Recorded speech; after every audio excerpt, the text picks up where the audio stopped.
primeira coisa que eu quero que vocês parem e pensem sobre o público-alvo de vocês é onde essa pessoa que você quer atingir. Não é o cliente que você tem hoje, tá? É o cliente que você quer, tipo assim, daqui a 6 meses você tá atraindo essa cliente. Atraindo não, né? Você tá já fotografando essa cliente. Onde ela mora?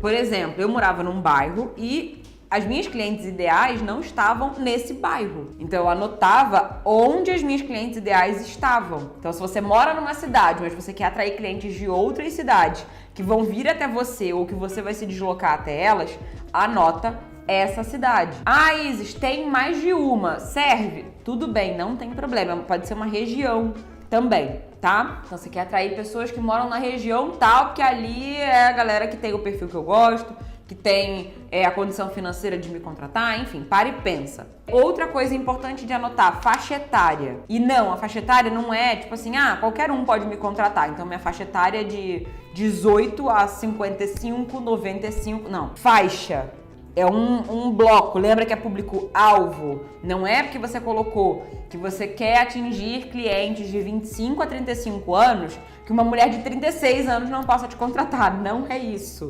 tá? É só porque quando você bota ali uma faixa etária, você consegue entender mais sobre a sua comunicação, a forma que você vai falar com essas pessoas. É uma linguagem mais formal, uma linguagem mais descontraída, é uma linguagem mais jovem. Eu vou dar um exemplo do meu começo na fotografia, que fez muita diferença. Eu comecei na fotografia com 18 anos. Então, as primeiras pessoas que eu comecei a fotografar eram as minhas amigas. Então, também era uma galera nessa mesma faixa etária que eu, 18, 17, 20 e pouquinho, tá? E aí eu começava a atrair as amigas dessas minhas amigas. E elas também tinham 20 e pouquinho, 17, 18, 19. E aí eu comecei a entender que depois, quando eu queria entrar no meu nicho principal de gestante e tal, quando eu comecei a atingir gestantes com essa faixa etária, normalmente, não tô dizendo que é errado nem nada disso, mas as pessoas que estavam vindo até mim, grávidas, com 21, 22 anos, não eram pessoas que tinham planejado aquela gestação. Então, o que eu queria não batia ali com que era a realidade daquelas pessoas. Então, a fotografia era um luxo que elas não podiam pagar, justamente porque financeiramente, né, a gente sabe que o filho é um custo realmente, tem muitos gastos, né? Então, a foto não é ali o feijão com arroz, né? Não é o leite, não é roupa para criança. Então, não tava ali nas necessidades básicas. Então, sempre era tudo muito caro. E aí eu comecei a rever esse ponto e eu entendi que a idade, nesse caso, fazia diferença.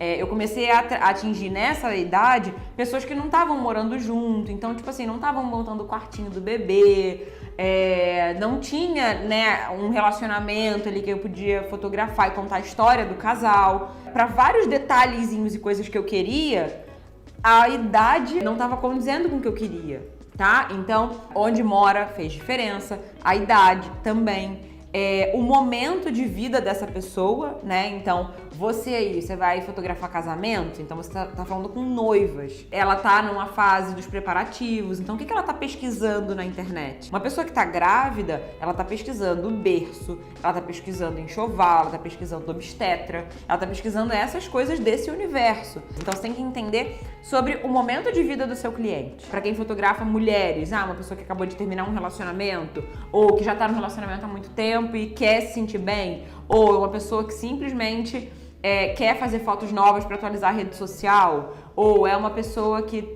tá começando o próprio negócio e aí ela quer também as fotos para a marca dela. Anota isso, tá? Você também pode anotar, e isso aqui é até legal de falar, porque sempre que eu via, quando eu tava começando, quando eu tava num momento parecido com o de vocês, que eu via alguém falando de público-alvo, eu me lembro das pessoas que estavam dando conteúdo falarem assim: você tem que saber quanto seu cliente ganha. E eu ficava assim, gente, fiscal do imposto de renda que eu vou ter que virar, né? Como que eu vou descobrir quanto que o meu cliente ideal ganha? Não tenho como saber. Não vai, a conta não vai fechar. E aí eu ficava assim, mano, como? FBI vai ter que, né? Vou ter que fazer o quê pra descobrir quanto que essa pessoa ganha? Ou então vou ter que ser muito cara de pau e perguntar como é que funciona isso, né? Então, por isso que eu aqui agora, como mentora de vocês, não vou falar pra você descobrir quanto que seu cliente ganha, tá? Mas eu vou te falar algumas coisas que vão te fazer ter uma percepção, sem precisar perguntar nada pro seu cliente. Então, por exemplo, você vai começar a observar, e as redes sociais ajudam muito com isso, né? Eu sei que rede social às vezes engana, né? Mas você vai começar a ver algumas características, que é o seguinte: a sua cliente, ela costuma viajar para fora do país? Para dentro do país? Como é que é o estilo de viagem dela? Ah, ela viaja, ela acampa, ela fica em um hotel pique em Dubai, ela viaja, ela gosta tipo de conhecer o Brasil inteiro, ou não, ela sempre faz viagem internacional. E aqui eu não tô falando o que é melhor e o que é pior não, tá? Tô falando pra você observar a característica da sua cliente, tá? E você vai começar a anotar isso, você vai começar a achar padrões, digamos assim, tá? E isso é com o tempo mesmo. Quanto mais gente você fotografar, mais você vai entendendo sobre o seu público. Quanto mais assertiva vai ficando sua comunicação, essas características do público vão melhorando, vão mudando, tá? Então, estilo de vida, ela sai pra comer fora? Ela sai pra noitada? Ela usa qual celular? Né? É Android, é iPhone? Se você for pra uma sessão com uma cliente, qual foi o carro que ela foi te buscar? Ou qual era o carro que ela entrou, né, e chegou na sessão? Você pode pesquisar isso, até porque eu me lembro de estudar sobre renda das marcas de carro. Porque eu tinha alguns gráficos, né, que eu fui pesquisando na internet e isso ninguém me ensinou, tá? Isso é o meu lado curiosa também, falando, cara, eu quero entender isso daqui. Então, o que eu posso achar se ninguém tá me falando que eu preciso pesquisar? Como que eu posso, por conta própria, ir descobrindo, pesquisando, tá? Então, faça isso também. E aí, uma das pesquisas, assim, totalmente aleatórias, que eu não sabia no que ia dar, mas eu fui fazendo, eu achei algum artigo, falando sobre população brasileira, né, que eu atendo clientes aqui no Brasil, qual era a renda média, e aí é pesquisa mesmo, feita pela empresa, não por mim, de pessoas que compram carro da marca tal. Então, cara, quem tem uma Ferrari, para ela ter uma Ferrari, quanto que ela ganha para poder manter essa Ferrari? Quem tem um carro tal, de tal a tal preço, né, que a gente sabe, a gente consegue, até em concessionária, em site de loja, a gente consegue ver quanto custa um carro. Né? Então, tá na média a partir de... Então, quanto custa um HB20? Quanto custa um Onix? Quanto custa um Jeep? Tá? Então, você vai ver ali as categorias. Então, custa de tanto até tanto. Com banco de couro fica mais tanto. Então, eu fui começando a entender isso, tá? Não é que o carro do meu cliente responde isso pra mim, mas eu fui entendendo. Você vai começando a entender, cara, essa noiva investiu no mínimo 300 mil nesse casamento aqui. Mas por que você sabe disso? Porque o espaço foi 100, a cerimonialista você sabe, conversando com ela, que ela cobra em torno de 20 mil, e a decoradora que ela contratou é de sei lá quanto, e tinha flor pra caramba, e você sabe que flor é caro no casamento, e a mobília tal. Então você vai começando a conhecer o seu mercado. E a gente vê isso nos doces, na decoração, quem trabalha com festa infantil, mesma coisa, tá? Então, aos poucos, você vai conhecendo o seu público-alvo.